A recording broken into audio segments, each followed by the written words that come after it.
जब हमारे पास एक्सपोनेंट्स के केस में बेसिस सेम हो, यानी बेसिस से मुराद कि अगर यहाँ पे देखें तो ये हमारे पास 4 जो है वो बेस है, और ये जो ऊपर नंबर हैं दीज आर कॉल्ड एक्सपोनेंट्स। ठीक है, इनको हम कहते हैं जी एक्सपोनेंट्स। अब अगर बेसिस सेम हो और एक्सपोनेंट्स जो है उनको हमने सॉल्व करना हो, तो इस केस में अगर आप देखें तो ये हमने एक लॉ पढ़ रखा था जो कि हमारे पास कहलाता है जी law of quotient with same base. Law of quotient यहाँ पे हम लिखते हैं, कोशेंट से मुराद आप जानते हैं कि जो फ्रैक्शन में लिखा होता है कोशेंट विद सेम बेस। ठीक है, जब सेम उनकी बेस जो है वो सेम हो, इसके तहत हम जो है इसको सॉल्व करेंगे। वो लॉ क्या कहता है? वो लॉ हमारे पास ये कहता है जी कि अगर आपके पास let's say x raise to power m हो, और इस तरह से x raise to power, sorry यहाँ पे हम कर लेते हैं x रेज टू पावर हमारे पास यहाँ पे देखते हैं x रेज टू पावर हमारे पास n हो, तो अगर m जो है यानी जो m की पावर है, ठीक है, and if m is greater than n, यानी जो जो हमारे पास न्यूमरेटर में एक्सपोनेंट है वो अगर डिनोमिनेटर से बड़ा होगा तो वो हो जाएगा एक्स एम माइनस एन के इक्वल, यानी फिर डिनोमिनेटर का जो एक्सपोनेंट है वो हम ऊपर लेके जाएंगे जिसका साइन नेगेटिव हो जाएगा। अब इसके तहत आप जानते हैं कि ये मैं होमवर्क के तौर पे यहाँ पे कर रहा हूँ, just as a understanding revision of the concepts के तौर पे। तो इसको हम यहाँ पे बॉक्स में बंद कर देते हैं जी। हमारे पास ये जस्ट एक रफ वर्क के तौर पे हमने इसको सॉल्व किया। अब आप देखें बेसिस सेम है, यहाँ पे 4 की पावर -3 है, यहाँ पे 4 की पावर 7 है। 4 की पावर 7 और 4 की पावर 2 है। आप न्यूमरेटर को सॉल्व कर लें, बेसिस सेम हो तो पावर्स आपस में ऐड हो जाती हैं, ये भी आप जानते हैं। ये जगह -3 + 7 और 7 - 3 भी हम लिख सकते हैं, डिवाइडेड बाय 4 स्क्वायर।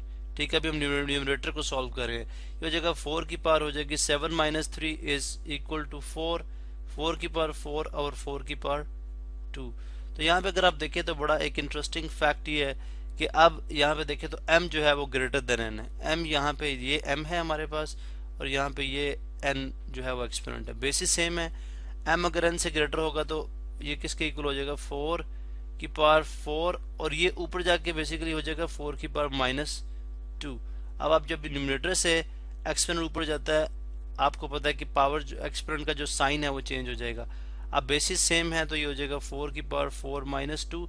ये एग्जैक्टली मैंने लॉ को दो फर्दर स्टेप्स में किया ना, कि अगर आप डायरेक्टली लॉ के मुताबिक आएंगे तो इस स्टेप में आएंगे, लेकिन अगर आप प्रॉपर स्टेप्स करते हुए आएंगे तो इसके बाद ये स्टेप होगा नेक्स्ट, और उसके बाद आपकी 4 की पावर 4 -2 आएगी, जो कि 4 की पावर 2 के इक्वल होती है, और जो कि इक्वल होती है 16 के। तो ये हमारे पास इसका आंसर है। अब इसी के तहत हम बाकी भी क्विकली सॉल्व कर लेते हैं। ये भी देखिए न्यूमरेटर की बेस ओवरऑल -2 है, तो -2 की पावर आ जाएगी 5 - 2। बेसिस सेम तो न्यूमरेटर में जो एक्सपोनेंट्स हैं वापस में ऐड और सब्ट्रैक्ट हो जाएंगे। -2 की पावर यहाँ पे कितनी है? 6। अब यहाँ तक देखें, चले हमने यहाँ तक इसको सॉल्व कर लिया। अब यहाँ पे देखें -2 की पावर जो है हो जाएगी 5 - 2 कितनी? 3, और यहाँ पे -2 की पावर कितनी है? 6 है। अब केस जो है वो मुख्तलिफ है। केस ये है कि अगर m is greater than n हो तो फिर x की पावर m - n होती है, और अगर m is less than n हो तो फिर x की 1 ओवर क्या हो जाएगा? यहाँ पे हमारे पास आएगा 1 ओवर x की पावर n - m, यानी फिर न्यूमरेटर वाला जो एक्सपोनेंट है वो नीचे आएगा। उसकी रीजन क्या है कि हमने आंसर जो है वो पॉजिटिव एक्सपोनेंट्स में लिखना है। तो पॉजिटिव एक्सपोनेंट में लिखने के लिए ये हो जाएगा 1 ओवर -2 की पावर 6। अब चूंकि ऊपर -2 की पावर -3 थी, जब ये डिनोमिनेटर में आएगी तो -3 हो जाएगी। अगर कंप्लीट स्टेप करो तो ये हो जाएगा 1 ओवर -2 की पावर 6 - 3, जो कि हो जाएगी 1 ओवर -2 की पावर 3।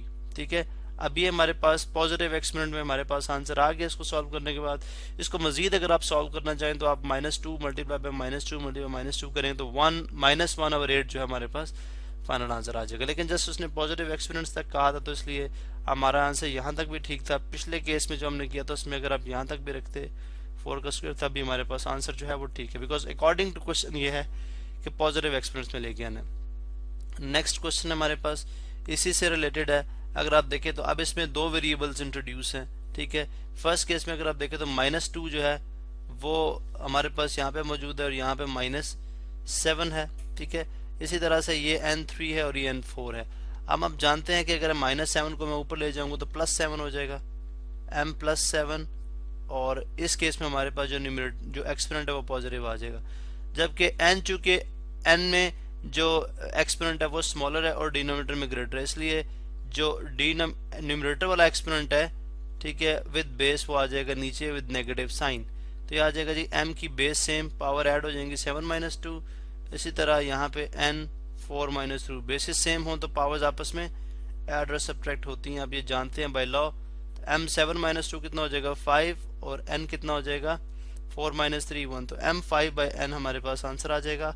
सारे के सारे एक्सपेरिमेंट्स हमारे यहाँ पे पॉजिटिव हैं।